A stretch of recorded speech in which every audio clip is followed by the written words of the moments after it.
Hello guys, what is up? My name is Dylan. Welcome to the Popcorn Podcast. This is episode number 53. I'm joined by a new guest. Hello, Mr. New Guest. Hello. This is Anya. I have been dying to get Anya on the couch in basically forever, but it's been a little tricky because Anya doesn't live anymore in the UK. Very, very far away. Like pretty much as far away as you can get, yeah. In the UK. Do you want to do a little quick intro to tell everyone a little bit about yourself? So hello, I'm Anya. I'm a script supervisor in film and television based in Sydney. So I work on a lot of Australian television and feature films. Started to work on commercials, so have worked on a Google Pixel commercial if anyone's seen Very cool. those new ones. Yes. Yeah, no, it's great. And now I'm visiting London so I can be here. Yes, and Anya and myself, we've been friends for a couple of years now through our good friend Isaac, who's also in the room. Shout out to Isaac. Are you going to come and say hello? Now, he finally shuts up. Guys, when we were setting up, this guy talked all right the way through. I just shut up. And now he's as quiet as a corpse. Do you not want to come and say hello? Yes. Slacker. I know, right? Slacker with a capital.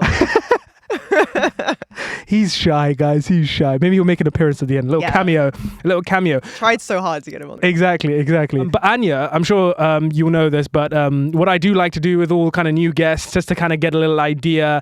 I think I know your film taste pretty well, but for those who don't, we do a little quickfire around here to kind of just get to kind of know you. So are you ready? Yeah. Let's do it.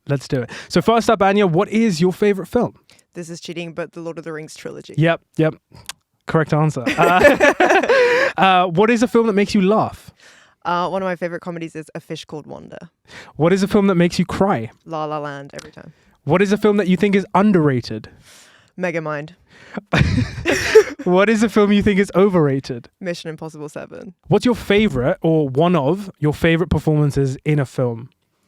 Because it was fairly recent, Mark Ruffalo in the Poor Things film. So controversial for one in the room. You slag ducky. Of course, Isaac hated it. Slash was asleep.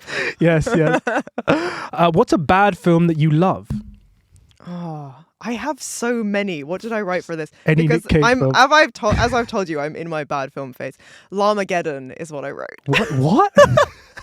It's a llama from outer space starts murdering people, and so it's called Llamageddon, and it's brilliant, and everyone should watch it. I'm gonna check it out. Yeah. What is your biggest film ick or red flag? When The Joker is a guy's favorite film of all time. I like it as much as anyone, but tell me you're an incel without telling me. Oh. What is your biggest film green flag?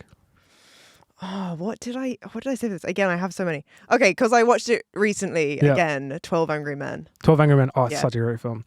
I think that's like the best dialogue-driven film. Yeah, and it's just one of those films, like, if someone loves it, chances are they're like a good human being, So is that how you like morally? Kind of. It's a bit of a gauge, that one. Yeah, for sure. What is your favorite film score?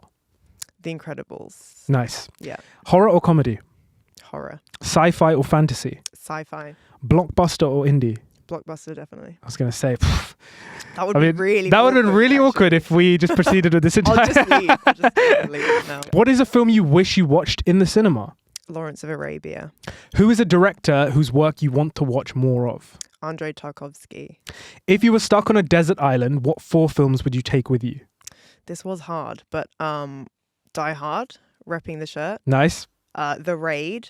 Oh, I love The Raid. I had to pick a Lord of the Rings film, so I just went with Return of the King. Sure.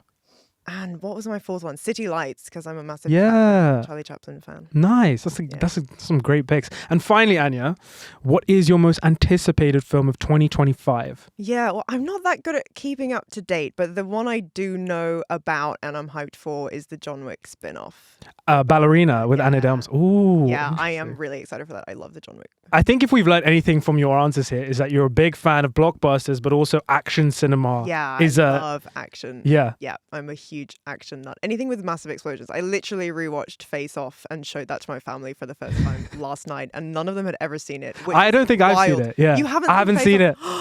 Okay, so it's John Woo. Yeah.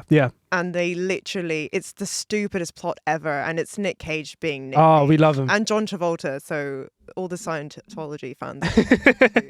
Just missing Tom Cruise at this point. Yeah. It's amazing. You have to watch it. I will check it out for sure. But hold that thought, guys, because of course, if you have seen the thumbnail, if you've seen the title, you will know that myself and Anya, we're going to be talking all about blockbusters. That is the theme of this episode. Why we're talking about blockbusters? Well, guys, in the last episode, I sat down with Mickey and we went through our most anticipated films of 2025. And it does really seem like 2025 is the year of big kind of studio blockbusters. We've got a lot of blockbusters coming out this year, which we'll get to in a little bit later during this episode. But we thought it'd be quite fun to sort of count down from the years we were born every single year and our favorite blockbuster from each year. So we've kind of turned this episode into a little bit of a game where myself and Anya are going to go through each year from, I'm 1999, but you're 1998. Yeah. And we're going to pick our favorite blockbuster from each year. So obviously do feel free to play along and let us know what your favorites are throughout the last kind of 25, 26 kind of years. We'd love to know. But I think just before we get into that, I do kind of want to preface blockbuster. I feel like we all kind of know what a blockbuster is. It's a bit of a grey area. It is. I had to think about it. Yeah. I think for the purpose of this episode, we'll kind of go with sort of the idea of a blockbuster being sort of a big kind of studio release, did pretty well. Yeah. Costs a lot to make. Costs a lot to make, has a big budget, and has familiar faces as in its cast, like has huge movie stars. I think that's fair to say. Yeah. We can discuss and disagree as we. I'm sure we will. Yeah. Another element I'm going to throw into this is I feel like with every single year bar the first, because you're going to do 1998, I'll do a countdown. I'll go 3, 2, 1, and we'll both say at the same time. Fun. Yeah. I'll pick for that year. Yeah. We'll see if we get any. I'm sure we'll have a few, but we'll see if we get. Yeah, I'm excited. That's fun. So let's get on into it, guys. So Anya, you were born in 1998. So you didn't pick a 19. I didn't pick it. I'm going to let you take this one. Okay. So 1998, Anya. I actually think the year I was born was a really good year for blockbusters. So it was the year Blade came out. Yep. Private Ryan, The Negotiator with Samuel L. Jackson. Yep. But the one I picked, which was quite an easy pick for me, was Rush Hour. Oh, of course. I was gonna say if I'm gonna say 1998, I was gonna say Rush Hour. I'm looking at the picks right now, and I'm like, it's just too good. Like it's Jackie Chan, Chris Tucker, it's all the shenanigans. It's like the fight choreo is great. Yep. It's like prime Jackie, but it's also got that Hollywood touch of like the story's really fleshed out, and it's just so fun. And not to mention this iconic duo, the chemistry that the two of them have, it's just brilliant. And it's so funny, like it's a classic Jackie Chan where like he's incorporating all the elements around him when he's fighting. So the moment that sticks out in my mind is when they're like at the end, they're fighting in the museum. He's trying to like protect that ancient Chinese vase as the artifact, and all the bad guys are like trying to tip it over because they've clocked that he's trying to save it. And then finally he kills all the bad guys. He like puts it back on its plinth perfectly, and as he's walking away, somebody shoots it and just like smashes it in pieces. It's brilliant. It's so good. Perfect. It's so good. It's so good. I was proud to discover that was the year I was born. So moving on, 1999. That was the year I was born. Yes. So, Anya, on the count of 3, we are both going to say our pick for 1999. I actually do think we'll have the same one for this one. I don't. Oh. Because mine's surprising. Oh, okay. I know what yours is going to be because now you've said that. You're going to betray me. Okay, yeah. Ready? Okay, 3, 2, 1. The Mummy. Oh, you went with the Mummy. I went with the Mummy. The Mummy. I think The Matrix objectively is better. Explain yourself. Well, The Mummy for me is just one of my all-time favorites. It's just a film I grew up with, so I kind of felt like I had to go with it. Yeah. Brendan Fraser, Rachel Weisz. I think it's it was over like the last of its kind of dying breed of kind of adventure in the desert. I love that film so much. I think it's simultaneously. It gave me nightmares as a child, but it's also hilarious. It is quite spooky. Yeah. Like Lockie, we rewatched it last year, and Lockie said that Rachel Weisz was one of his first proper crushes. So I would have to agree. Yeah, I feel like for like young boys, Clara's eyes are like burning to the side of my side eye. Yeah. So I feel like I completely understand why that film was formative for a lot of people. But The Matrix is just. Oh yeah. You know, because of how culturally significant it is, because of how the VFX revolutionized cinema, and it is just very cool. It's like, you know, everybody knows and loves. Yeah, it's awesome. 100%. Like, I mean, The Matrix is, I feel like, one of the staples in just cinema, I would say, right? Exactly. Like, it's... There's like before The Matrix and there's after The Matrix. Exactly. And shot in Sydney, so... Oh, yeah, I did not know that. Yeah. Oh, there we go. Like, they intentionally made it look as far from Australia as you can, because no one ever wants to admit that they've shot in Australia. But it was shot in Sydney, so fun fact. I've also got here, and bear in mind, guys, you're going to realize that some of these, I want to say honorable mentions, not really honorable mentions, kind of just shout outs, aren't all going to be great films, but I will say them anyway. So I've got The Phantom Menace in here for redoing, I mean, coming back with the prequels. Sure. And then there's Toy Story 2 as well. Toy Story 2. Oh, What's your favorite Toy Story? I think it is the second one. Do you think? Yeah, I think that's the one I've seen the most for sure, because it's like, you know, Jessie has the song. Yeah. Oh my God. Yep. The like creepy little minor character. Yep. Stinky Pete. Yeah. The chicken guy just is iconic. So I would say the second Toy Story. What about you? Oh, it's really tough. They're all just so good. I think I really like 3. I really do, and I really like. I think you can make an argument for either of the first 3. I want to say. Yeah, so, I agree. The creepy baby doll. Yeah, for sure. Fun fact: Clara, when she was younger, did a play of the first Toy Story, and play. Yeah, at school. And guess who they got her to play? Were you playing? Okay, I bet you were playing the Barbie doll. No, I don't know. No, it's actually the complete opposite. Who are you playing? To be fair, I don't remember. The toy that's like mutilated and it's cut in half. It's like the baby head with the spider legs. No! Like, honestly, how? Like, did your parents have to like orchestrate this outfit with... Oh my... Bless you. That would be so traumatic. For all of your like teachers to come together and be like, you know what I think you should be.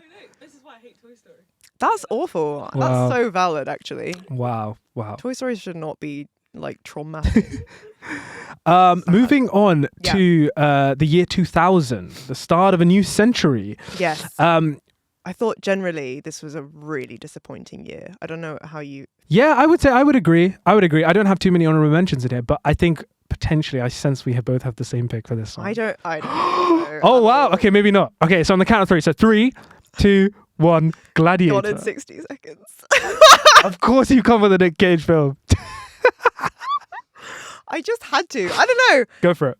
Okay, you know what? Actually, I don't think I clocked that Gladiator came out this year. Yeah. Interesting. 2000, yeah. You know what? I probably would have picked Gladiator if I'd done my research properly. But the fact that I've watched just this one recently and it's absolutely insane and it's got that memeable moment of Nick Cage going like, let's ride. Yeah. And it doesn't make any sense. And Angelina Jolie's there doing nothing except being hot. It's just fun time. Yeah. It's a car heist. They steal like 100 cars in a minute or something stupid. So yeah. There we go. Sorry to disappoint. No, not at all. I mean, I've picked Gladiator because I don't really know how much of an explanation I should really give here. It's just great. It's great, for sure. It's just great. The music is incredible. Didn't need a sequel, but I know you liked it. I know you enjoyed it. I enjoyed it. It has some of the most epic moments ever. Yeah. Russell Crowe, Hans Zimmer's music. I said that before. Ridley Scott, back when Ridley Scott was like still making bangers. For sure. Yeah, I love it.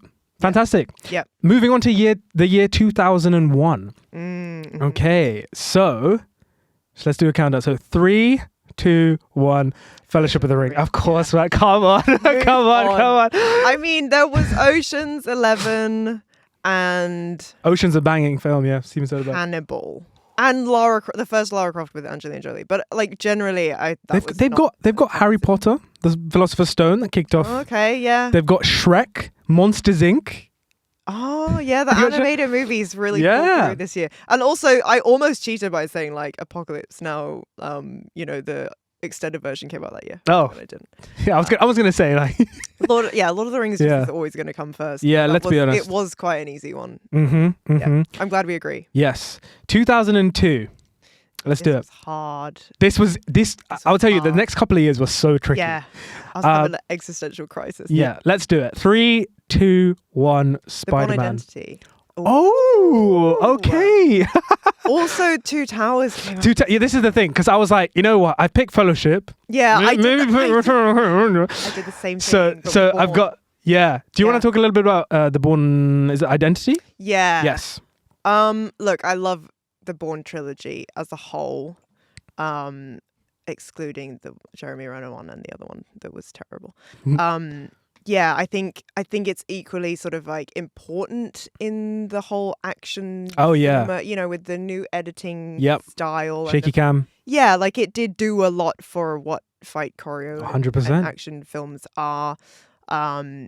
You know, the script is so solid. Like, I love all of those films equally, but if I had to objectively say which one's the best, I think the first one is just such a perfect, like, tied up in a nice ribbon sort of story where you can end on that first film and you're like 100% satisfied with where he ends up and whatever. I'm just hearing that at the end. That was so good. It's just absolutely stunning. Like having a car chase in a Mini Cooper. Yeah. Is just like every single action sequence in that film is like just the best it can possibly be. But yeah, like I said, it was a hard year. There were a lot of good. There were a lot of good picks. picks. I had to give it to Identity. Yeah, I mean, I went with Spider-Man because just first and foremost, Spider-Man I think is just one of the films that nothing necessarily emotional needs to be happening, but I'll just be crying. Yeah, it's just I feel like I grew up. Hit, yeah, I grew up like that was one of my the core films of me growing up. You know, Tobey Maguire, Sam Raimi, coming to sort of take give his take on this character. You have Willem Dafoe's The Green Goblin. It's just so great. good. It's so fun, so good. Some obviously other picks of this year: The Two Towers, The Chamber of Secrets was in there. Yeah. Attack of the Clones, whether you love it or hate it. Minority Report with Tom Cruise, Steven Spielberg. That was hard for me too. Yeah. Gangs of New York. Scorsese. What else is in here? Oh gosh. Catch Me If You Can. Catch Me If You Can. Yeah. Ice Age. Remember that film? Oh, Ice Age. Really? Yeah. No way. Blade 2. Equilibrium. Signs. M. Night coming up. Panic Room. Yeah. David Fincher. Like yeah. And then Ghost Ship holds a special place in my heart because no one else likes it, but I think it's awesome. It's a terrible film where like everyone on this cruise ship gets killed and then a very young Carl Urban and a gang come and discover all the ghosts in the ship. It's actually quite fun. Don't listen to the Rotten Tomatoes on it. I'm going to say this right. I don't love Rotten Tomatoes too much. You can't ever trust it. You can't. Because I think it's so dependent on how many people have seen it. It's also, I feel like nowadays studios just pay Rotten Tomatoes to just, as marketing, isn't it? So like, watch it yourself. Yeah. Form your own opinion. 2003. What a year. I think a really good year. Really, really good year, but let's be honest. No matter how good your film was, it wasn't as good as this. And 3, 2, 1, Return of the King. I mean, come on. We're being super boring, but it's just fact. It is the right answer. It just is. But again, I struggled because Curse of the Black Pearl also. Yes. Curse of the Black Pearl's in there. Kill Bill Volume 1. Kill Bill. Brilliant. The fight versus the Crazy 88 is just... Yeah. Amazing. Like if it was any other year, pick it. Yeah. You also have both, I mean, I don't love these two films, but both Matrix sequels came out in this year. Oh, yeah. Weird. Yeah, that's a super freaky coincidence. X2 was in here, one of the best X-Men films in my opinion. Finding Nemo was in here. Yeah. Too Fast, Too Furious, which we were briefly speaking of. Not one of my favorites. I said, forget about it, Kerr. Old Boy came out this year. Old Boy. Is it a blockbuster though? No. It's not quite. Well, but there is the one fight scene that's incredible. The iconic corridor shot. The Last Samurai. Charlie's Angels.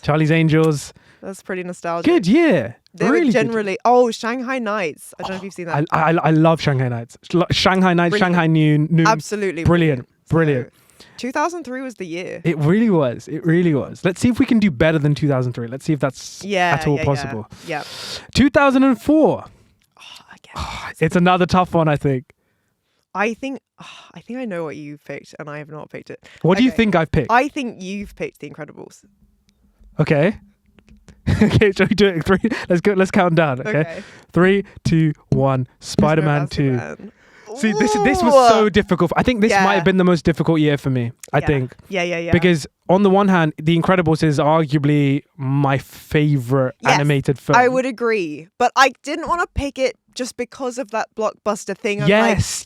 I don't know if I would honestly consider that a blockbuster. Yeah. Well, like, it's got the explosions, it's got the family element, like, it's good for all audiences, but I don't know, the fact that it's animated. Do you feel like that's a real...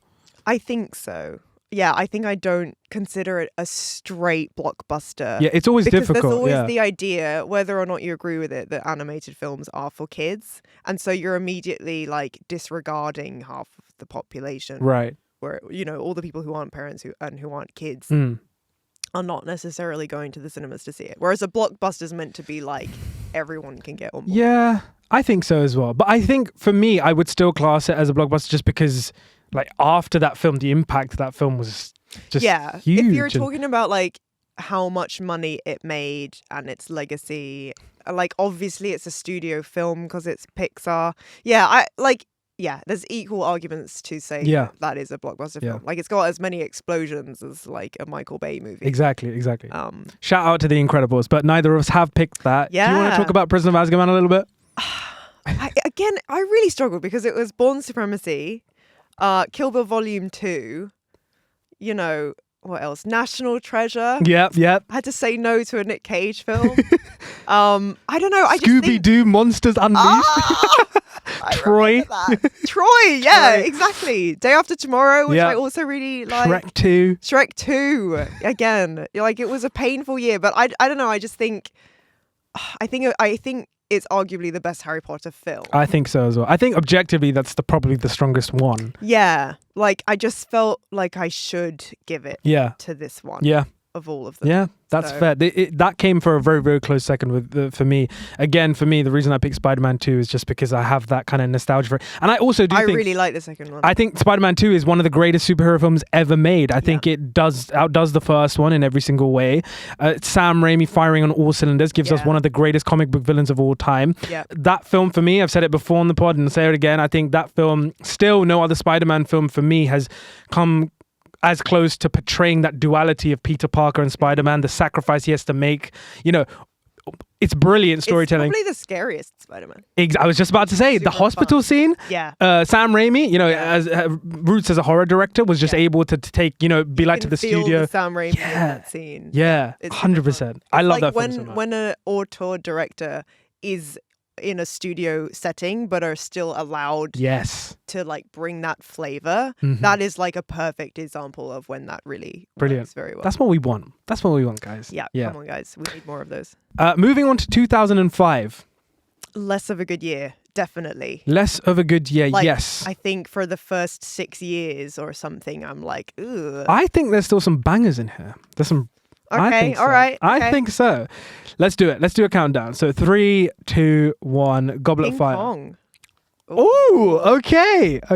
Interesting that this was your Harry Potter pick. Goblet of Fire is my favorite Harry Potter. It's actually my favorite as well. Yeah. I just love it so much. It's just the most fun, I think. Like it's before it starts to get too dark. Yes. But it touches on the dark. 100%. But it's like, it's hilarious. They're all just like hot young people having fun. And like the Triwizard Tournament is just really brilliant. It's brilliant. So yeah, I actually do respect that. Yeah. I just thought it was a bit of a meh year generally. Like Red Eye came out. That was cool. Kiss Kiss Bang Bang, Constantine.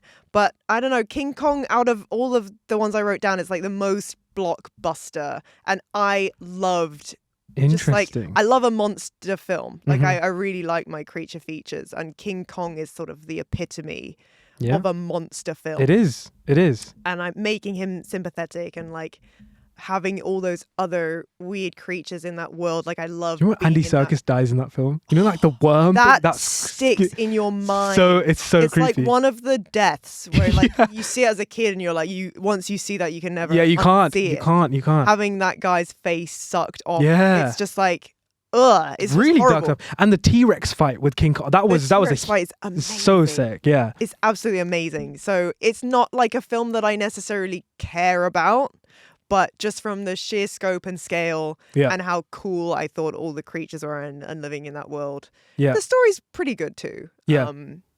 Yeah, I just. It's a great film. It's. I think it's quite underrated. I think people tend to overlook it when you look at Peter Jackson. The one thing I think maybe is why it didn't do that well is because Jack Black is very weird. Yeah. Cast I think he's role. a bit miscast in that film. Very. Yeah. I don't know who the casting director was on that, but like they had an off day picking Jack Black. Like I think they were maybe trying to do like, you know, Eternal Sunshine of the Spotless Mind with Jim Carrey. They're like trying to make a comedy actor like a drama actor.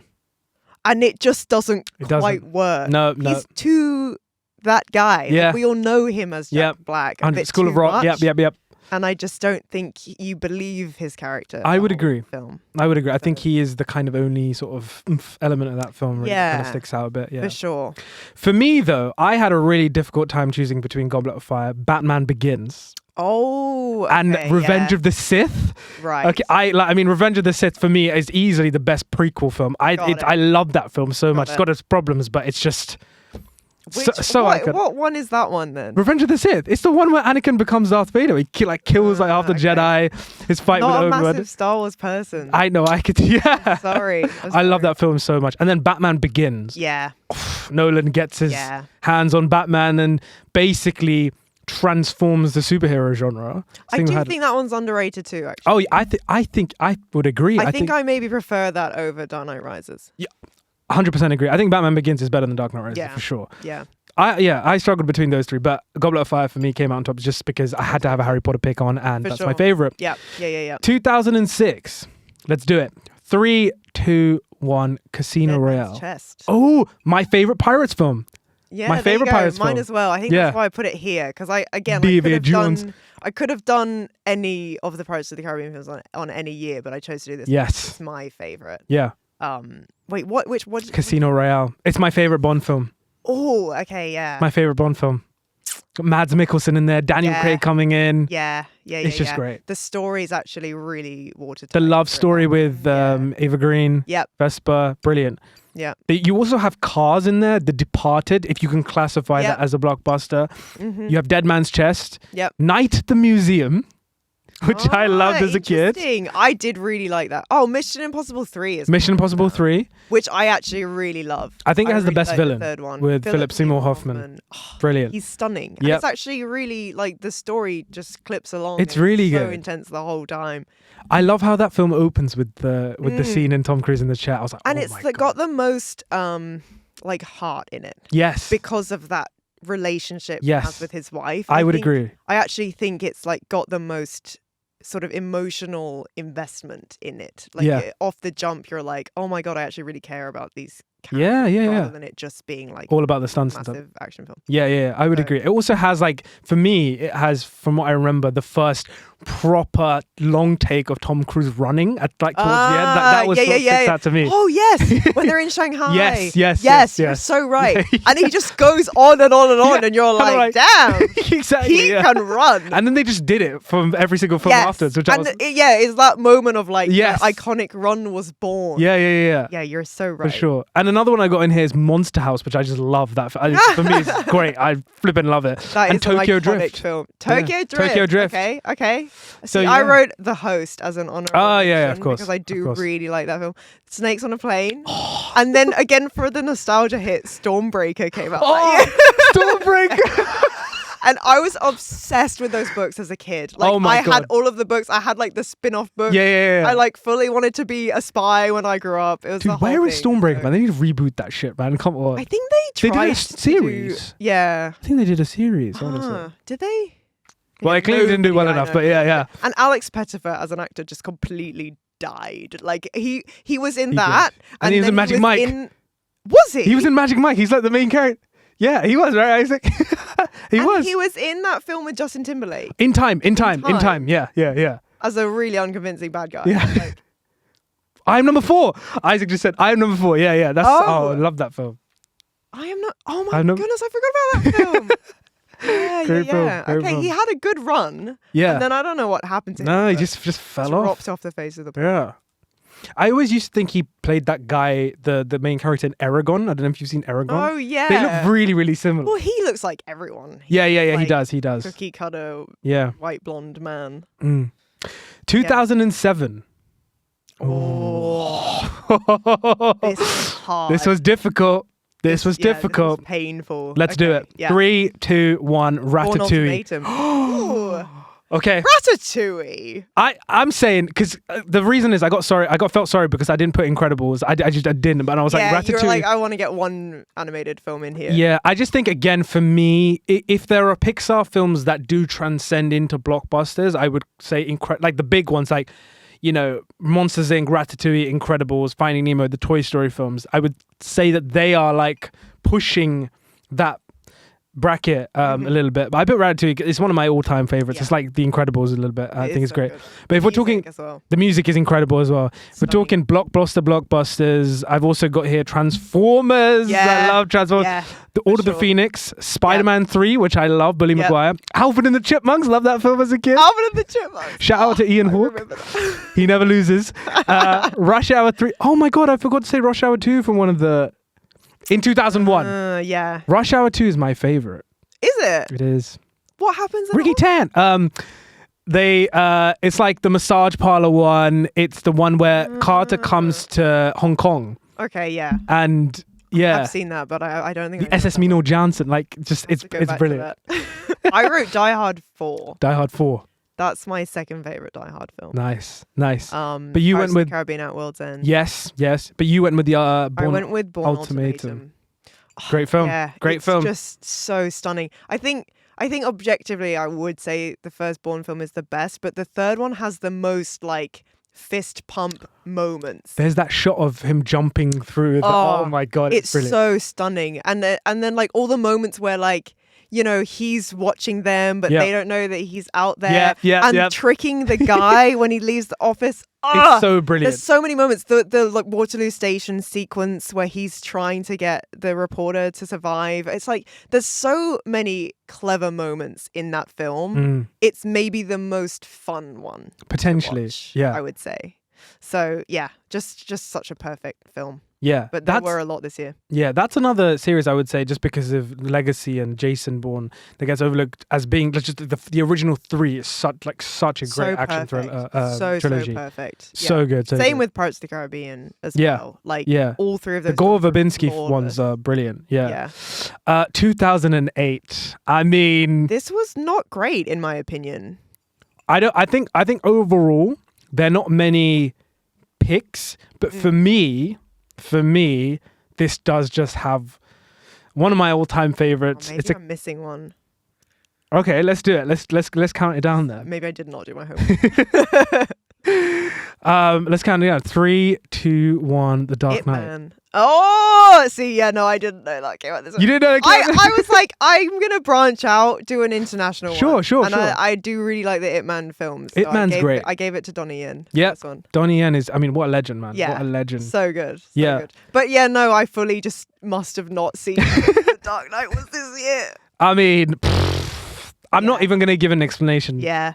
Go back and watch episodes. Even an episode's probably not related in any way, shape, or form to action, superheroes, or my favorite films. I will somehow have ended up talking about it. It's just that good. It's brilliant. It doesn't matter that it's a superhero film. No, it doesn't matter that it's Nolan. Like, it's just objectively a brilliant film. Definitely immortalized Heath Ledger. Like, it's brilliant. It's so good. And also shout out to Iron Man for kicking off the MCU. I mean that. Yeah, that is true. Like, it's so important whether you like that film or not. Like, I think Iron Man 1 is good. No, it stands up. It's good. Yeah, I completely agree. Yeah. To like, considering the fact that they didn't quite know what it would be yet. Yep. It still fits the tone of all the 100%. Coming MCU films. That then ultimately came. Like, it's just like the pinnacle of the MCU. Yeah, definitely. Up next, we've got 2009. Ooh. Yeah. I thought this was a pretty good year, generally. I'm not sure if mine classifies as a blockbuster, but I'm going to say it does because it ticks most of those boxes. I think this is like the blockbuster. Oh, okay. I know what you've picked, but I haven't picked it. I'm surprised. You've picked Avatar. Of course. I have gone with another all-time favorite of mine, my favorite Tarantino film, Inglourious Basterds.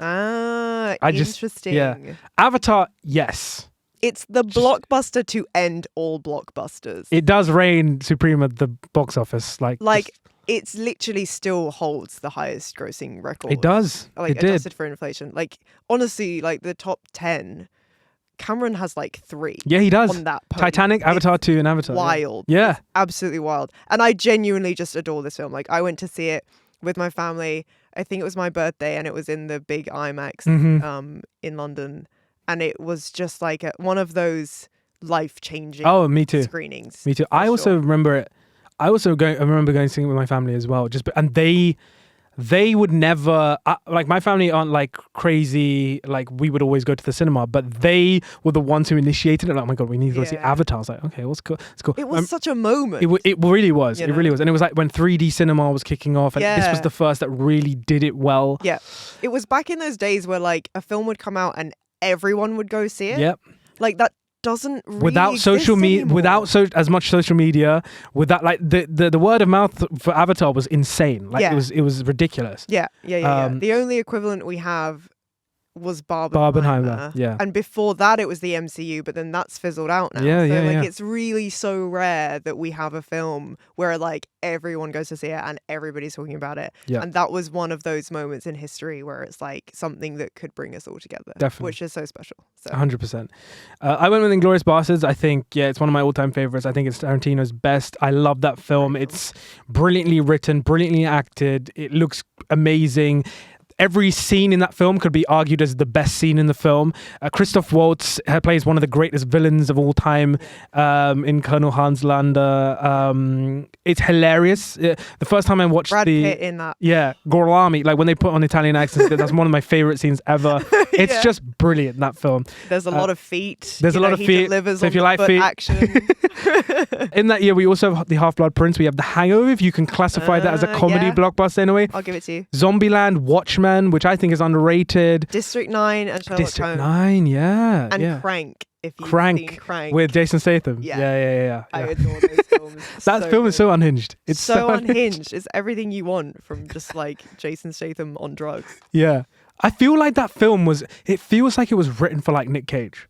In a weird way. But he does it so well because he plays it very straight. Yes. But he's just in the most insane scenario anyone could ever be and he has to get his heart rate up. Oh my God. God. It's so funny. It's so good. Crank 2 is arguably. I haven't seen Crank 2, but yeah. Really, take your good. word for it. So for 2010. 2010. Ooh, let's see. I didn't think there were that many blockbusters. Not that many, no.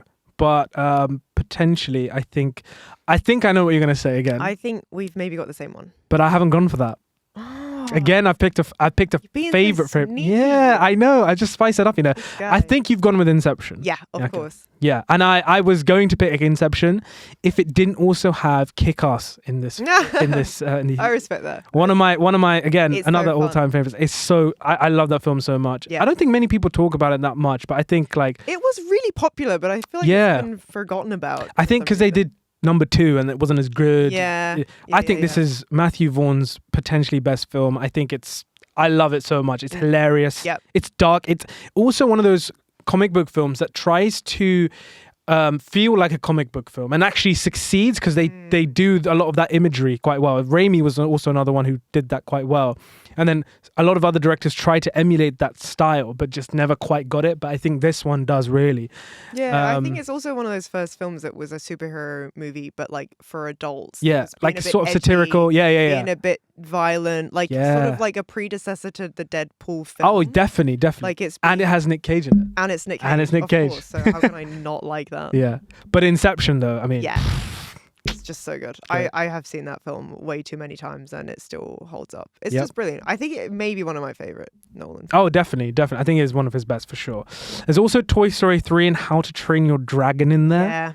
Yeah. There's Deathly Hallows Part 1. Yep. Predators, the sequel Predators. I really like. I enjoy Predators as well. It's quite good. Got Twilight Eclipse. Any of your I'm Twilight sure there's fans some out there? Twilight fans out there. Yeah. They're just not here. I will do a shout out for the worst one this year. Oh yeah. It's Shyamalan's The Last Airbender. Oh. Came out this year, and I had to watch that because I was babysitting. Can I just say I agree? I do think it's terrible. However, because it's so terrible, people don't remember the music. He's so good. See, I don't remember this. Yeah, this is what I'm saying. It's so good. The music is great. Percy Jackson and the Lightning Thief was a childhood favorite. I actually did like that film, yeah. What do you think about The Karate Kid with Jaden Smith?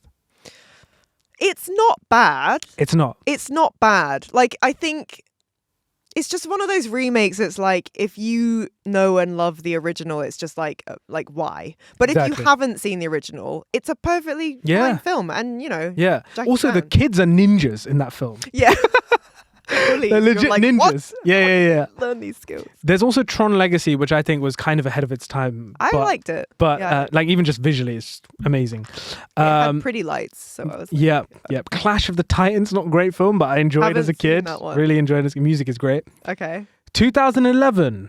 Let's see what we got. See, I picked a film that I don't know if you'll agree with me is a blockbuster, but I just had to pick it. Okay. 3, 2, 1. The Raid. Sorry. Blade. The Raid. The Raid. Oh, yeah. Why not? The Raid is fucking fantastic. If it's a blockbuster, but it's got explosions and stuff. Yeah. So. Let's do The Raid though. Yeah. I love that film so much. I think it's one of the best action films ever. Yeah, like I think that the final fight in that between the three guys is maybe my favorite fight in any film of all time. I just cannot express to you how much I love this movie. And I kind of stumbled upon it. Like, I was just watching stuff on my laptop and like I expected nothing of it. And it was just one of those like, oh my goodness, every single sequence was just the most exciting thing I'd ever seen. Mm-hmm. And then like falling in love with Gareth Evans and how he came about that. Like, he just went to Indonesia to shoot a documentary about Silat, about that type of fighting. Fell in love with it so much and fell in love with the guys he was shooting the documentary on so much. Was like, you know what, we just need to make a film. Like that's how that film came about. Yeah. And so this Welsh guy who has no right to be in Indonesia, like, ends up making this film that does so well. Now all these guys are in Hollywood movies. Like, yes, that's what I was going to say. It literally means so much to Indonesia. Yeah. I met a guy who was an extra in The Raid 2. Wow. He was like, this film, like, these films mean the world to us because it kind of put them on the map. Yeah. In terms of films. So yeah, I have so much. Oh, it's brilliant. Oh, that film for me is like a shot of adrenaline that just doesn't stop for like an hour and 30, an hour and 40. It's brilliant. Some of those deaths are iconic. So good. So such good. A great film. And like such a great story. Like I'm such a fan of simple plots. 100%. And like as soon as you're in it, you're like, I know what's up and this is what's going on. Yeah. And it's just non-stop the whole time. Yeah. So definitely. Yeah. I went with my favorite bar Logan X-Men film, which is X-Men First Class. Yeah. Another Matthew Vaughn film. I think that film is terrific. I think it made the X-Men films fun again, put them back on track, injected youth and this crazy amount of charisma by casting James McAvoy and Michael Fassbender as the younger versions of Professor X and Magneto. Brilliant. Really balances the beauty but also tragedy of their friendship, and how that story kicked off. It's fantastic.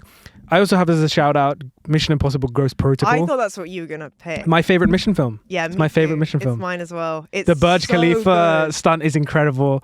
I think it's just like a perfect combination of the stunts being top of their game, but also the story's tight. Story's and it's good. got so much comedy. Yes. Like, it's such a fun, approachable one. Like, I think up until the fourth Mission Impossible, they were all very serious. They sort of took themselves very seriously. Suddenly you have Simon Pegg, his like bantering with Jeremy Renner. Yep. Is really just like they really just everything came together in a very sort of finessed way. Definitely. And it was Brad Bird as well. I think our friend made a good point, was the idea of like Brad Bird as a director from animation coming to live action to do that. It was such a it was a game changer. He's brilliant. Yeah. Deathly Hallows Part 2 was this year. Thor, Captain America, Fast and Furious 5, which I think is the best Fast and Furious, Transformers Dark of the Moon, Sherlock Holmes. I love those films. Shout out to Guy Ritchie. I really think he did a fabulous job with those. Pretty Real strong. Steel. Oh, I love Real Steel. I love it with Hugh Jackman. Yeah. Pretty strong year for blockbusters. It was a really good year. 2011. Yeah. 2012 though. I mean, I don't know. Oh, I don't know. Okay. About this let's do it. 3, 2, 1. The Avengers. Skyfall. Okay. Yeah, look. Skyfall's great. It was on my honorable mentions. I just thought I should do a Bond film. Yeah. And I do really like Skyfall. Again, I think it's more fun than Casino Royale. I can understand why Casino Royale is maybe better. But I think Skyfall's more fun. Yeah. I would say. Skyfall's great. I think it's also the most beautifully shot Bond film as well, with Roger Deakins coming in. That's gorgeous. It's stunning. I love the weird, like, not Sherlock Holmes, Home Alone, like, fight at the end in the house. Oh, yeah, it's really yeah. satisfying. The Komodo dragon Brilliant. stuff is really cool. There's the fight inside the glass, like, skyscraper with that's insane. Sure. I picked The Avengers because, I mean, how that film changed comic book films forever. You know, I remember watching a great film. Yeah, I mean, it's good. It's actually legitimately good. Brilliant. I remember watching that for the first time and realizing, like, similar to the likes of the Avatar and stuff, but for a different reason. Just like we were watching history being made almost in a crazy way. And obviously, me being a comic book fan, that was what I'd kind of dreamt of. For a long time, and That's such a quotable movie. Like, there's so many iconic moments in that movie. Definitely. And it will forever be my favorite Avengers film. Of those. Wow. Okay. Yeah, Interesting. You also have The Dark Knight Rises in there, which we both were saying earlier is probably the weakest in the trilogy, but still so good. Still so solid. Tom Hardy is brilliant in it. Yep. You know. 21 Jump Street, if you count that as a comedy blockbuster. Sure. Yeah. Sure. Isaac approves. Yeah. You have Andrew Garfield coming in to do The Amazing Spider-Man. I never got into those really. I think one of them. I think those two films have a lot of problems with them, but I think Andrew Garfield, the way he plays Spider-Man, his performance, I think is the best of the three. Like, you can see he's such a fan. Believable teen. Like, that's my only issue with the Tobey Maguire ones. Like, I love the Tobey Maguire ones. It's just he looks like he's 40 years old. He does. Whereas in this one, you're like, they look like they could be in high school. Definitely. Yeah. Moving on to 2013, though, I don't think we have the same pick for this year either. Let's do it. 3, 2, 1. Man of Steel. Wow. Okay. I fully accept that World War Z is not amazing. I have fun with it. I enjoy that film. It's not fantastic. I'm a zombie nut. Yeah. And this was really cool. Like, they did some really unique stuff. Like, yes, it's very CG, but seeing all the zombies like that was new, and it just looks so intense. And it was fun. Like, the ending is very disappointing, but I loved it. At the time, I was obsessed. I think that film also has one of the funniest deaths in a film ever for me. Oh, which There's one? There's the doctor that Brad Pitt has to go see because he's going to be the one to, like, basically cure everything. And he's the one, like, Brad Pitt at the end, he remembers what the doctor says about, like, the thing that you were looking for was always like the smallest kind of clue kind of thing. That doctor trips and he and the gun fires into him and he dies. Oh, he doesn't get killed by a zombie. He doesn't so like disappointing. Funniest death ever. Clumsy. He just dies because he's clumsy. I went with Man of Steel because I think that film is incredibly underrated. Is that the one where he gets into the bathtub with his shoes on? Because that's Batman vs Superman. That's Batman vs Superman. Fine. Hans Zimmer's score is amazing. That was the start of the DCEU, which RIP is now no longer. Now we're starting again. I think that film does so many great... I think the first time I watched it, I wasn't the hugest fan, but the more I rewatched it, the more I fell in love with it. Were you into Spider-Man as a kid? Spider-Man? I mean Superman. Not really. No, I wasn't. So this was... I watched like the original Christopher Reeve Superman film, but it was never my favorite. It still is always Batman and Spider-Man, but this was like the one that kind of made it a bit quite cool for me. But okay. Yeah, I really enjoyed it. For me, I don't know. Yeah, it didn't do it for a lot of people. Superman's just like... as a character, maybe not that interesting. Not as interesting. I think that's the issue. But still really cool action sequences. There was also Pacific Rim. I don't know if you've seen Pacific Rim. I really like Pacific Rim. It's Guillermo del Toro. Yeah. And I really liked them. Yeah, it's great. And Hunger Games Catching Fire also is pretty good. Pretty solid. Oblivion was super amazing fun. Music. We were listening to it in the car on the way here. But yeah, moving on to 2014. Wow. Okay. There are really good ones. Really good ones in this year. I struggled. I actually don't know if I even agree with what I picked, but I'll say it. Okay, 3, 2, 1. Interstellar. John Wick. Oh, okay. I picked Interstellar. I mean, sure. John Wick's great. John Wick's some honorable mentions. I love Interstellar. It's definitely not my favorite Nolan. Okay. So I didn't feel like it justified the pick. But like, look, I picked John Wick because I love the franchise. And I don't even know if I necessarily think that's my favorite of this year, because it was just a really good year. Like, there's Guardians of the Galaxy. Yep. Dawn of the Planet of the Apes. Yep. It's, yeah. Edge of Tomorrow, which is such an underrated Tom Cruise film. Was so good. Days of Future Past, The Winter Soldier, Kingsman. Yeah. It was strong year. Stacked. Such a strong year. Stacked. So I kind of love all these films. And I picked John Wick. John Wick's, I mean, like... It's the beginning of the world. Exactly. You know? Yeah, definitely. I owed it that. Yeah. No, John Wick's a great pick. I mean, I had it in my honorable mentions. I think for me, maybe this is cheating a bit getting ahead, but like, I feel like the first one for me still... between the first and the fourth for me, I think is my favorite. But yeah, ultimately I just went with Interstellar because, I mean, I am one of those Interstellar nuts as well, I guess. I do accept that it's probably not Nolan's best film, but the heart of that film just wins me over every time. Sure. So yeah, it's very emotional. It's probably the most emotional. Definitely. Nolan. Like, I'm crying like a baby every time. Definitely. 2015 though, this was so easy for me. This was an easy one for me too. Yeah, 3, 2, 1. Mad Max Fury Road. Yeah. I mean, that's one of my favorite. One of the great action films of. Yeah. It's.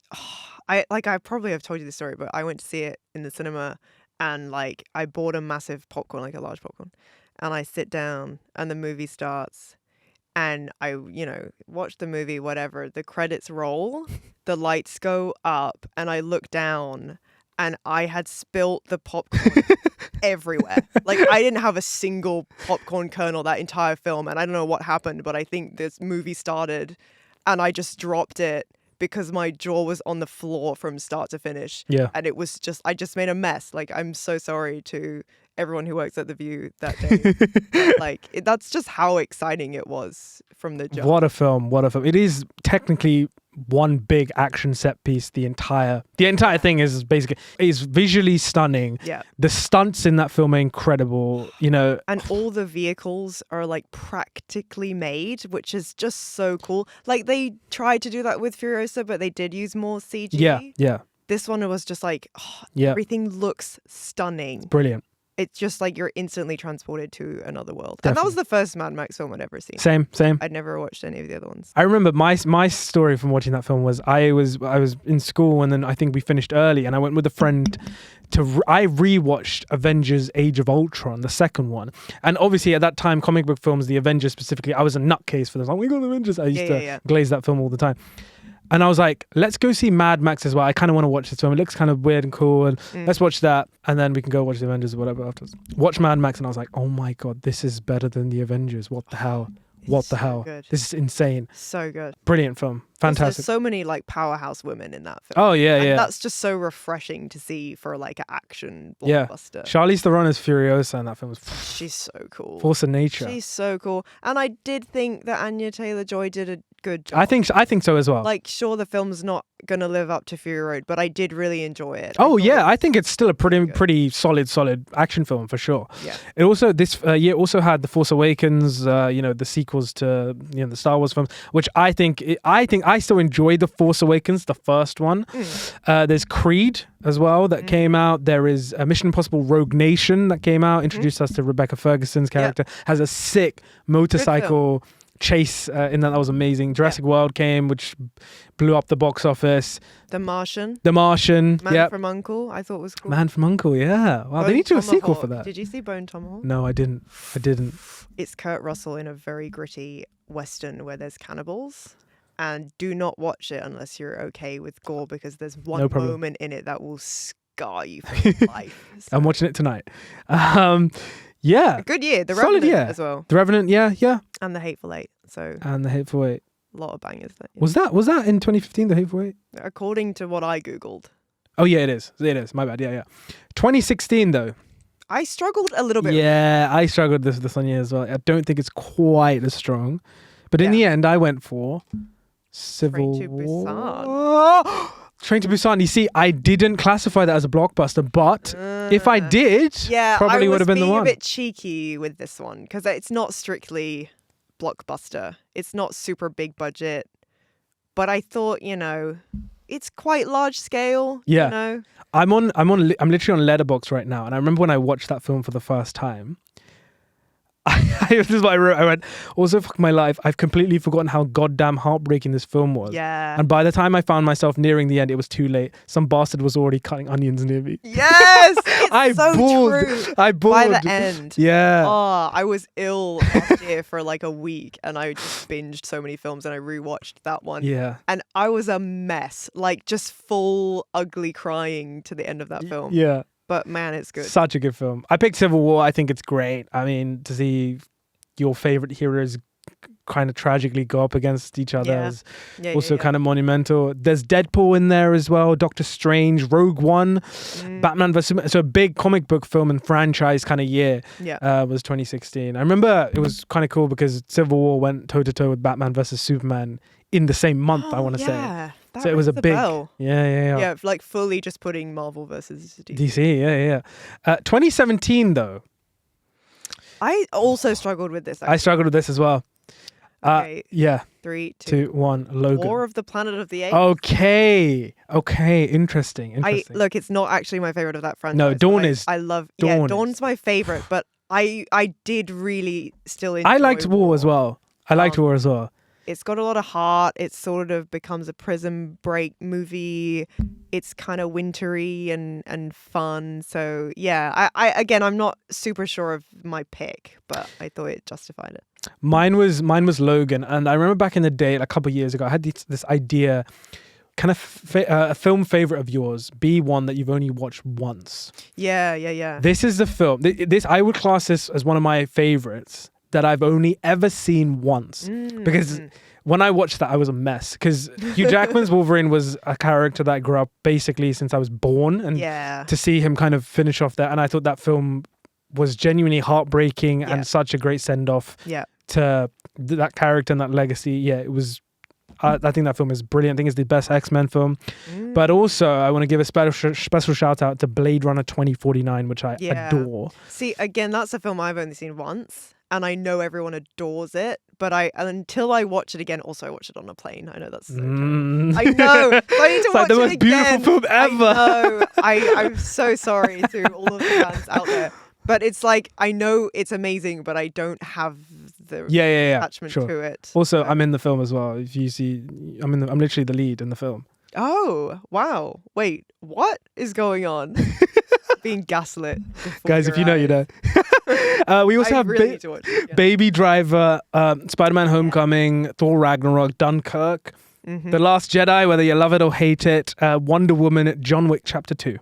Yeah, see, all of these, I like a lot of them, but I've only seen them once. Yeah. I actually really liked Kong Skull Island. Yeah, that was fun. That was a lot of fun. Really fun. I far exceeded my expectations. I watched it in the same plane journey as I watched Blade Runner. So where were you flying to? Probably Australia to see my stupid boyfriend. Nice. 2018. Okay. I think this, I think this was kind of easy for me, but a lot of good ones. Okay. Well, I don't think you've picked the one I've picked ultimately, because I don't think you've classified it as a blockbuster. Oh, no. I've picked a full blockbuster. Okay, well then it's not the same one I've picked then. Interesting. Because mine walks the line a little bit. Interesting. Okay. So I think you've picked Infinity War? No, I thought that's what you were going to pick. No, that was a second for me. So you picked Black Panther? No. What have you picked? You picked... God, what have you picked? I really don't know. Oh, I think I know what you've picked. Did you pick A Quiet Place? No. Oh. What did you pick? Okay, let's do it. I think you picked Fallout. Yeah. Yeah. Okay, you picked Fallout. I'm not mad with that. What did you pick? I picked Into the Spider-Verse. Oh, I picked Into the Spider-Verse. Okay, yeah. I should have seen that coming. You changed that right so now. valid. Yeah. Yeah, I picked Into the Spider-Verse. Of course. I mean, unbeatable. Literally a moving comic book. Yeah. One of the great animated films ever. Yeah. Just brilliant. Infinity War, shout out, because I mean that was like a cultural event. Yeah. I want to say Absolutely. Black Panther as well. Yeah. Another huge Super film. Film. Yeah. Quiet Place. Branching the line between blockbuster horror. Yeah. Deadpool 2 came out. Incredibles 2 came out. Venom came out. Didn't love Venom. Ready Player One. Spielberg did a full CGI film. Anything else? Crazy Rich Asians. Would you class that as a blockbuster? No, but it was big budget. It was so important. Yeah. For Asian communities out there, and budget really good. So definitely deserves a shout out. Definitely. And the most profitable film, I think, I want to say, was not Black Panther. Well, Black Panther was, but Aquaman as well, which I didn't love, but that made a shit ton of money. I actually still haven't seen it. Yeah, I wouldn't bother. Never will. Yeah, I wouldn't bother. Game Night is Game Night. Comedy love Game Night. Love it. It's just like so class. It's so good. It's great. 2019. Okay, I mean, for me, this was a no-brainer for me, but might not have the same. I just feel like my answers are so basic, but okay, let's do it. 3, 2, 1. Avengers Endgame. 3. So sorry. I realized as I was like doing the research, in my face, like I'm such a basic franchise bitch. Like I actually do love my franchise. I think I picked more studio films than you have, to be fair. I don't know. I'm embarrassed. I mean, it is Blockbuster, so it's kind of difficult to. Yeah, I guess. Yeah. They're just always the biggest ones. Yeah. They have all of the money. Yeah. Endgame for me, I'll start this one off, but Endgame for me is to this day my favorite experience in a cinema ever. Like just being there opening night with all the fans bawling, it felt like the end of an era. It was the end of an era. Like being in that environment is so special when you go and see a film and everyone's so invested. 100%. It's such a magical feeling of community. Definitely. Where you're like, these are my people and they are. I also saw that film 12 times in the cinema. 12? I did, yeah. 12 times? I did. Dylan, they don't need any more of your money. That's I haven't seen you on unlimited membership, don't worry. Is that the most It is. There's no way anything could. But that was also because I got addicted to the experience of being in audiences who hadn't seen the film. That's so and just like hearing their reaction. I remember I went with you as well. Yeah, Isaac fell asleep. Of course, he fell asleep. Yeah, he saw it half of the time. Yeah. Spider-Man: Far From Home was in there. Didn't love. The Rise of Skywalker obviously didn't love. Toy Story 4 didn't love, but still good. Ford v Ferrari, which I think is such an underrated film. I still haven't seen that. Brilliant actually. film. Yeah, really I'm getting good. told to watch it. John Wick Chapter 3. Yeah. My favorite part of that film is the opening. The opening, like when he's on the horse. Oh my god, it's brilliant. It's so good. I just love being in the John Wick universe, and the reason I love John Wick 3 mostly is because it has those Indonesian guys. Yes, it does. From the Raid films. Yeah, and I really respect that because the John Wick films, it's made by stunt people. Yes, and when they reach out and they recognize the other stunties like across the globe, it's like I just love that amount of love for a film. For sure. So. Definitely. There was also the Lion King remake, which made a shit ton of money. Didn't love it. Which I did see in cinema, which I regret. Yeah, didn't love it. It's a film. It exists. It is indeed. 2020. Wow, this is the year that everything. The year that nothing came out. Nothing came out. COVID year. But we must surely have the same answer. There's only one. Yeah. So obviously. Shall we say this in reverse? Oh wait. It's the same. It's of course Tenet. Yeah. It's Tenet. I think it's sad. Fun. It's just sad because I still I don't even necessarily like it that much. Okay. Like, but you should watch it with subtitles.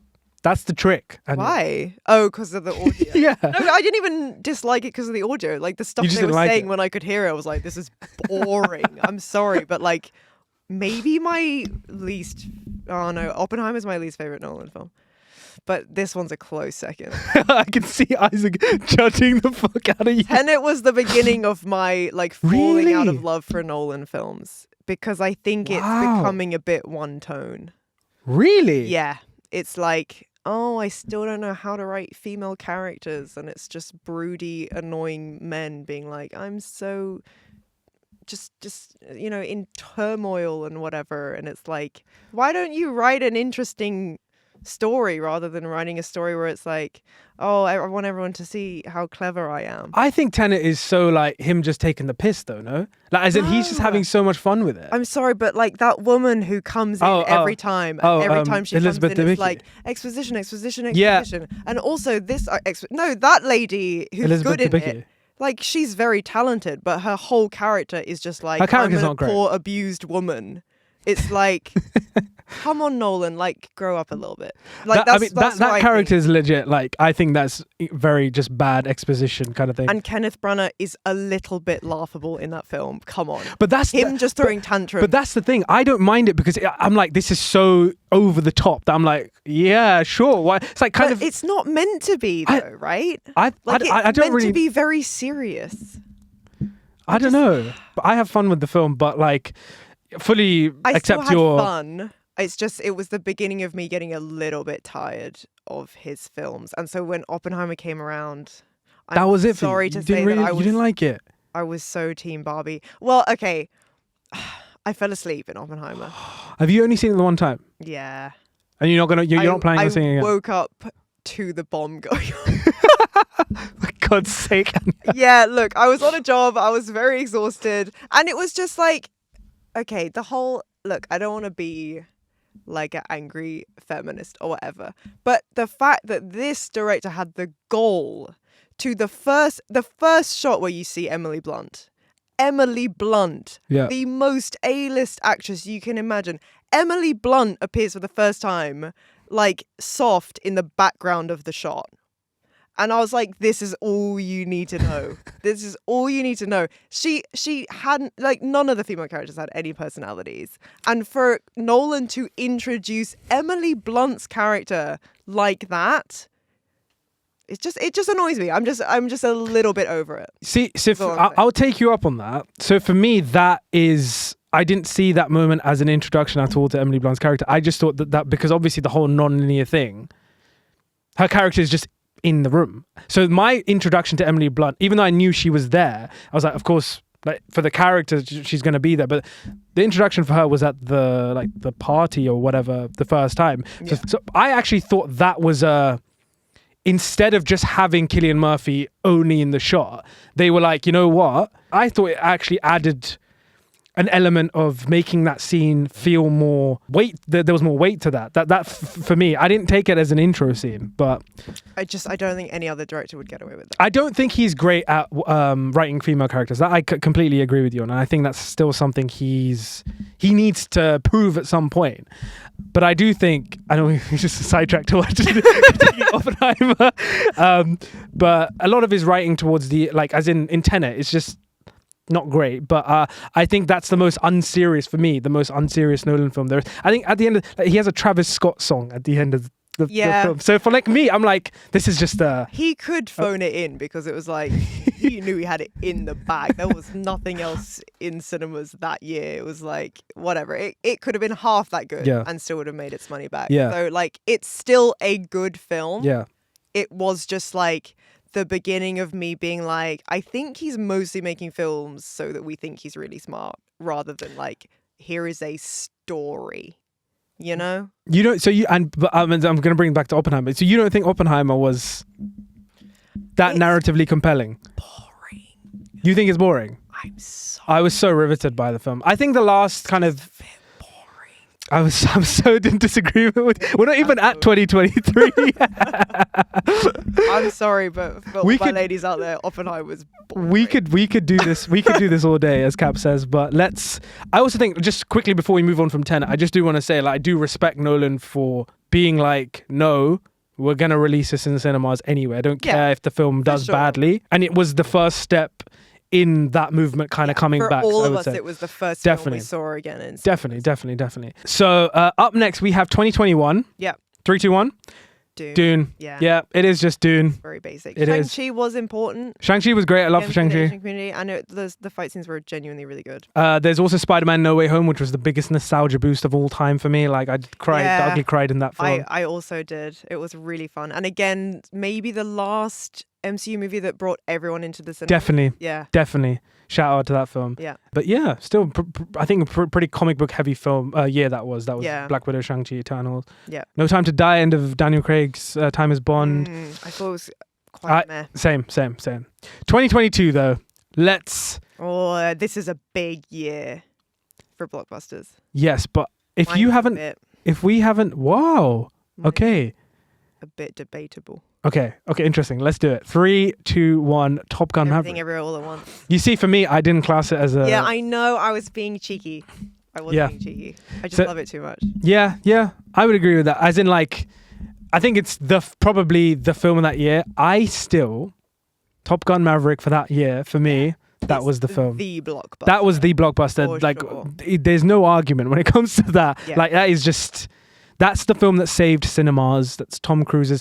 I think arguably, Tom Cruise's best film. I think I would say that is a big. I love that film with all my heart. Yeah, but he's not doing anything in it. He's not, but that's also kind of why it's great. Yeah, it's because it's like course. It does what it says on the tin, just like better than anything.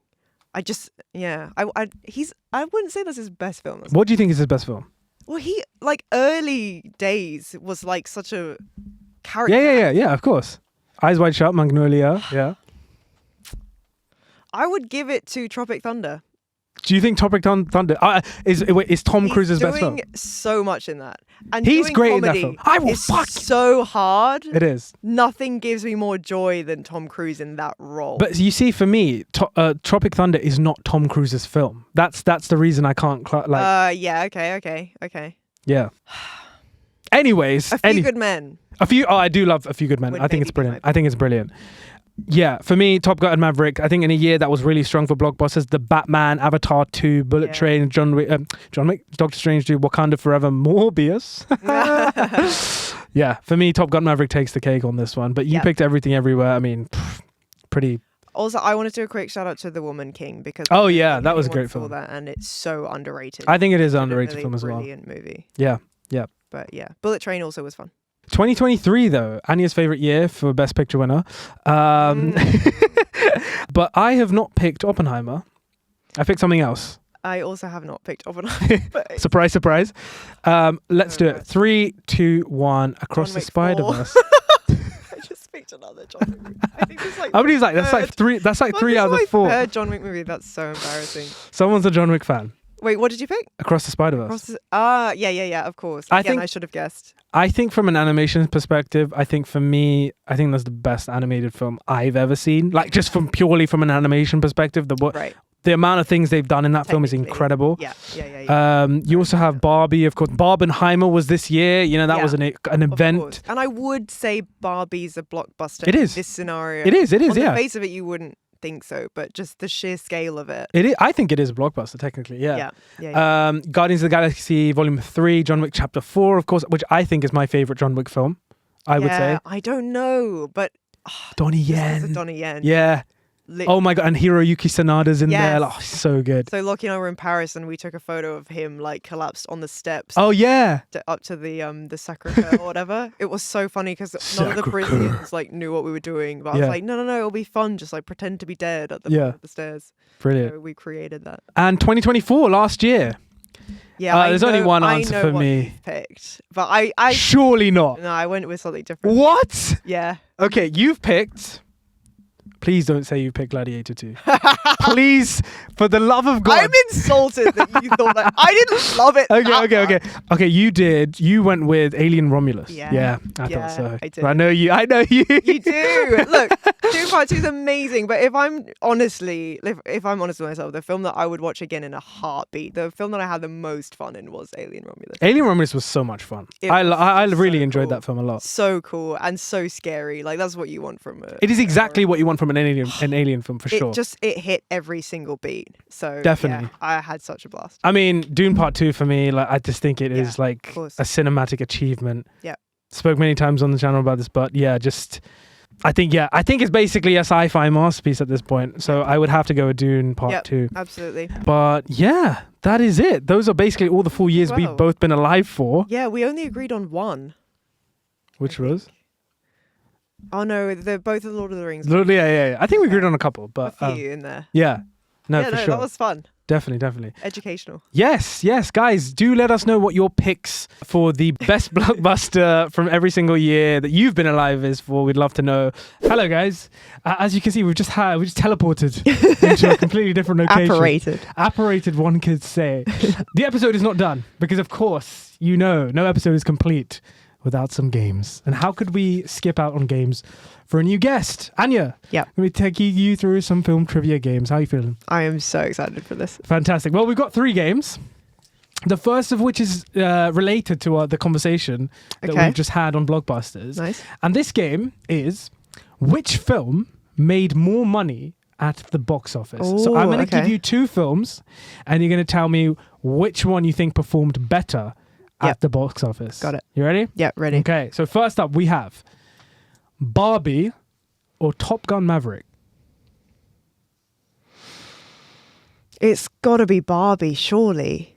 That is incorrect. Top Gun Maverick. No way. Yeah, they were both in the way. 1.4 billion region, but Top Gun Maverick is edging 1.5. Barbie sits at number 15 on the highest grossing films of all time, and Top Gun Maverick number 13.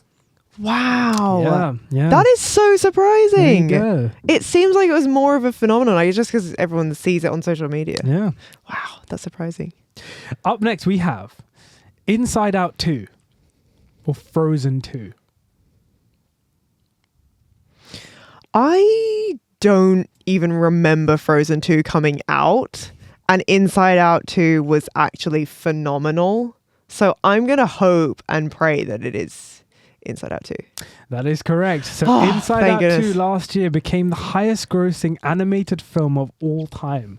It deserves all of its accolades, honestly, because I wasn't a huge fan of the first one. See, I wasn't either. And then this one came out and I had my mind blown a little bit. Wow. It was kind of a flawless film. So wow. They did a really, really good job on the sequel. That's an interesting take. Wow. Yeah. That's... Up next, we have your favorite film, Oppenheimer, and The Dark Knight. Ugh. Look, Oppenheimer was just such a thing. It's like, I think Oppenheimer probably did still make more money. That is incorrect. No, The Dark Knight has crossed 1 billion. So it's at 1,009,000,000. I would not be able to read out those numbers. And Oppenheimer is just short of $1,975,000,000 at the box office. So The Dark Knight sits at number 54 and Oppenheimer sits at number 57. Wow. Yeah. That is still so surprising. It is, yeah. You wouldn't think that There at you go. all. But again, that's what people should have done. So, yeah. Up next, we have Toy Story 3 or Toy Story 4. Oh, I feel like you're trying to trick me because obviously Toy Story 3 is better. But I feel like it's Toy Story 4 just because I think you're trying to trick me. So I'm going to say Toy Story 4. You are correct. These two sit right next to each other in the highest grossing films of all time. So Toy Story 3 and 4 have both made over $1 billion. Wow. Toy Story 4 sits at number 41 and Toy Story 3 sits at number 42. I do think if you want to guarantee your money, just make a kid's film. Yeah. Like it's so reliably profitable. There you go. Good for them both. Up next, we have a little Bond standoff. So we have Skyfall and we have Spectre. Oh, I hope Spectre didn't make more money than Skyfall. It's such so incomparably bad. Oh, but again, what if you're trying to trick me? I'm gonna say. You know what? Maybe it's like because Skyfall was so good, more people went to see Spectre in the cinemas, thinking it would be as good. And then, like me, just are cripplingly disappointed. So I'll say Spectre. That is incorrect. Skyfall did make more money. Okay. All right. So there you Skyfall go. sits at 36 on the highest grossing films of all time, and Spectre sits at number 82. That's still too high. It deserves to be so much lower. 182. Up next, we have a little comic book film standoff. We have Joker and Deadpool and Wolverine. Joker, the Original. Todd Phillips. Todd Phillips in 2019. Oh, that's quite hard. Because a lot of people did see this new Deadpool film. Oh, but the Joker was such a thing at the time. I'm going to go with Joker. So, Anya, that is incorrect. Oh, Joker wow. was the highest grossing R-rated film of all time until last year when Deadpool and Wolverine came over and dethroned way. it. Yeah. No way. Yeah. Look, it was a fun film, but it wasn't good. I agree. Wow. Yeah. I guess, yeah, the collab, it's like it just enticed people. It gave what, all that they needed to just bring people into the cinemas. Exactly. There you go. And finally, Anya, we have The Lion King, the 2019 version, or The Lion King, the 1994 version. Oh, this is going to make me sad. The new one. That is correct. Yes. Oh, this is what the world has come to. Isn't that depressing? It is a bit. But maybe it's because of inflation though, right? Well, according to this, this list is the IMDb official highest grossing films of all time. So I'm assuming they're all under the same. That's tragic. Yeah. That's so sad. Pretty sad. That's what the world's come to. Yeah. There you go. I learned Well, there something. you go. That was which film made more money at the box office. A nice little warm-up game there. Yeah, it just goes to show you can never guess. You can never tell. But yeah, some surprises in there for sure. Yeah. Up next, we are moving on to a podcast classic. Okay. And this is called 3 Films, 1 Actor. So I'm going to give you 3 films. Okay. And you're going to have to tell me which actor starred in all 3 of these films. Okay, that's fun. Yeah. So I've got 1, 2, 3, 4, 5 rounds of this. You ready? Yeah, so ready. Let's go. Okay, so first up we have Dune Part 2, Once Upon a Time in Hollywood, Aliens in the Attic. What is Aliens in the Attic? Have you seen that, Isaac? Have you seen Aliens in the Attic? No. Banging film. So in that case, you're gonna have to go off Dune Part 2 and Once Upon a Time in Hollywood. Is it Austin Butler? That is correct. Yeah. Okay. There you go, I have to see Aliens in the Attic now, whatever that may be. Up next, we have King Kong, Peter Jackson King Kong. Yeah. The Grand Budapest Hotel, and Midnight in Paris.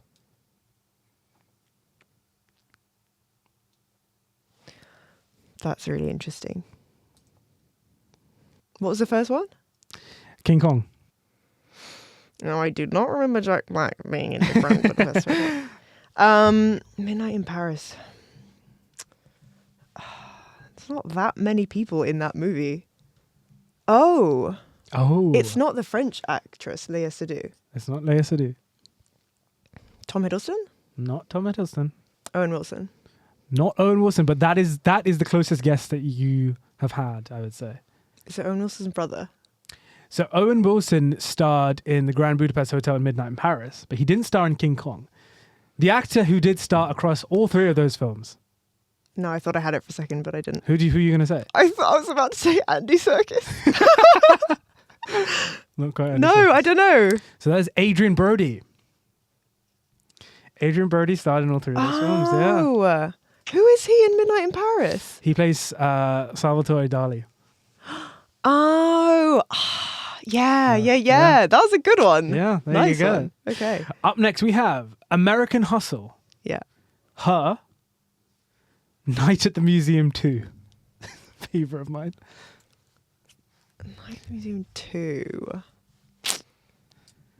Is it someone who isn't in Night in the Museum 1? Yes. Oh, that's hard. Who is in her? It's not Scarlett Johansson. It's not Scarlett Johansson. Who's the other person in her? Is it someone weird like... What was the first film? American Hustle. American Hustle. Amy Adams? Correct. Oh, it is Amy Adams. Amy Adams, okay, yes. all right. Yeah. Got there in the end. Yeah. Up next, we have Don't Look Up, How to Train Your Dragon, and Moneyball.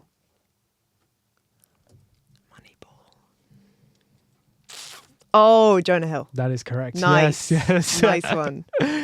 And finally, Anya, we have The Favourite, Black Widow, and Aragon.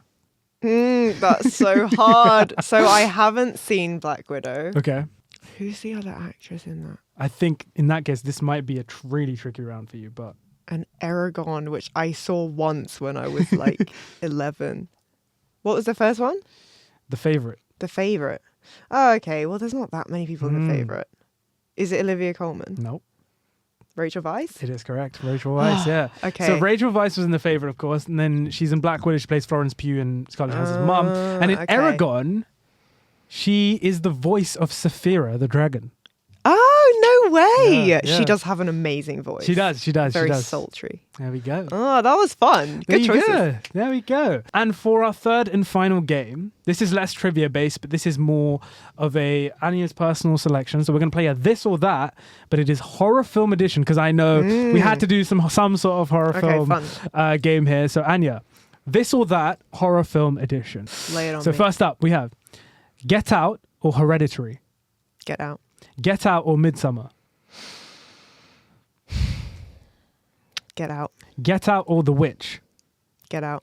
Get Out or The Lighthouse. Still Get Out. Get Out or Nosferatu, the 2024 version. Get Out.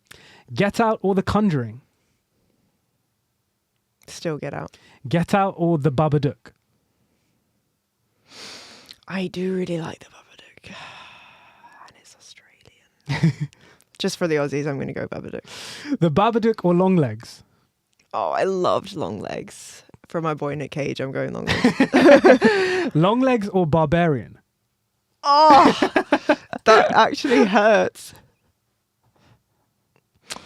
Oh man, that really hurts. I'll go Barbarian actually. Barbarian or It Follows. It Follows is better objectively, but Barbarian's just more fun, so I'm going to go Barbarian. Barbarian or Talk to Me.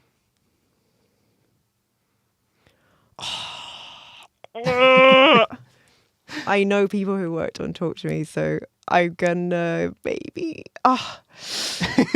This is stressful. Yeah, I did really like Talk to Me. I'm gonna go Talk to Me. Talk to Me or Smile. I haven't seen Smile. I'm so sorry. Well, in that case, we can't do Talk to Me and Smile too. Yeah, I'm so Talk sorry. to Me or Creep. Not a huge fan of that type of horror. Okay. It's just not fun horror. It's just like, yep, serial killers exist, sort of horror. So I'm going Talk to Me. Talk to Me or The Blair Witch Project. Talk to Me. Talk to Me or Paranormal Activity. Still Talk to Me. Talk to Me or The Cabin in the Woods. Oh, I do love Cabin in the Woods. Oh,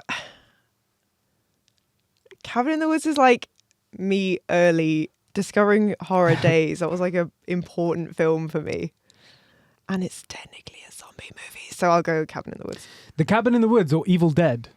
Oh, it has to be Evil Dead. Evil Dead or Evil Dead 2. I can't believe you're doing this to me. I think I know the original better, so I'll stick with Evil Dead. Okay. Evil Dead or Scream. Scream's super fun. Yeah, I'm going to do Evil Dead. Evil Dead or Saw. I haven't seen Saw. Wow, okay. Yeah. Evil Dead or The Texas Chainsaw Massacre. Has to be Texas Chainsaw. The Texas Chainsaw Massacre or American Psycho. American Psycho is a bit too psychological rather than horror, so I'm sticking with Texas Chainsaw Massacre. The Texas Chainsaw Massacre or Psycho. Oh, man. Texas Chainsaw Massacre is just... it's just so scary. I just have to stick with Texas Chainsaw Massacre. The Texas Chainsaw Massacre or The Silence of the Lambs. Oh. See, The Silence of the Lambs is just such a phenomenal film. And I've read the book, and Jodie Foster is such a cool character. So I'm going to go Silence of the Lambs. The Silence of the Lambs or Halloween. Oh, fuck. Jamie Lee Curtis, though. Oh, that's so hard. I'm going to go Halloween. Halloween or Jaws. Oh, it's got to be Jaws. Jaws or Suspiria. The original. I love Jaws too much. Jaws or Carrie. The original. Yep.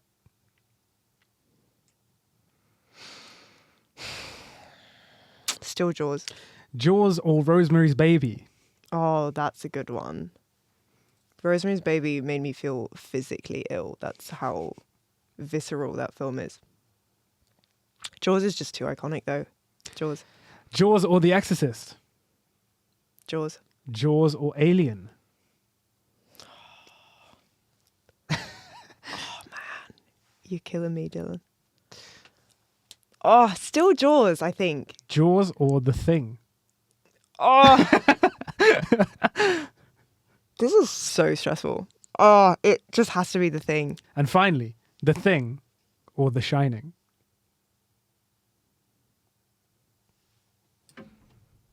The Thing. Okay, so The Thing wins in the end. Okay. Which is just how it is. Yeah. Yeah, it's a good pick. It's just too good. It is indeed. Absolutely phenomenal. Yeah. How was that? So stressful. Like, honestly, it's like choosing between children. Wow. Great picks, though. Really great picks. I need to see Smile. Smile. The first one I didn't love. The second one I really loved. Interesting. Yeah. That was 2024, wasn't it? That was last year, yeah. Okay. Well, there you go, guys. Those were some fun games. As you know, I couldn't get Anya on and not do some sort of horror film kind of game here. So hope you enjoyed. Oh, so fun. Thank you so much for coming on and chatting. Thank you so much. All about Blockbusters and playing those games with me.